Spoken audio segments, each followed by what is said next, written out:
বিতর্ক সৃষ্টি হয় এমন কোনো জায়গায় আমরা হাত দেব না।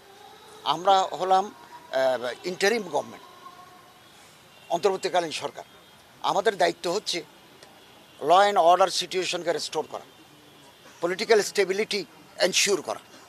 আমাদের ইকোনমি আপনারা জানেন 2.2 বিলিয়ন ডলার আমাদের ফরেন এক্সচেঞ্জ এসেছে, আরও আসতেছে। তো এটাকে যদি আমরা একটু বাড়াতে পারি, আরও বেশি বাড়াতে পারি, এবং একটা কনজেনিয়াল অ্যাটমসফিয়ার যদি দেশে তৈরি হয়, যখনই তৈরি হবে আমরা নির্বাচন কমিশনকে ঢেলে সেজে একটা সুষ্ঠু, অবাধ, ইম্পার্শিয়াল নির্বাচন দিয়ে নির্বাচিত দলকে ক্ষমতা হস্তান্তর করে আমরা বিদায় নেব। হ্যাঁ, এটা পরিকল্পনা রয়েছে, আমরা কাজ করে যাচ্ছি।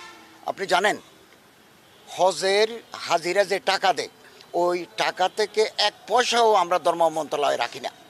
অনেকে মনে করে থাকেন যে হাজিদের টাকা নিয়ে আমরা 1 কোটি টাকার ওষুধ নিই হাজিদের জন্য। 80 জন ডাক্তার, প্রায় আরও 20-30 জনের মতো আমরা নার্স ব্রাদার্স আমরা সাথে রাখি, এবং ফার্স্ট এইড ট্রিটমেন্ট দিই।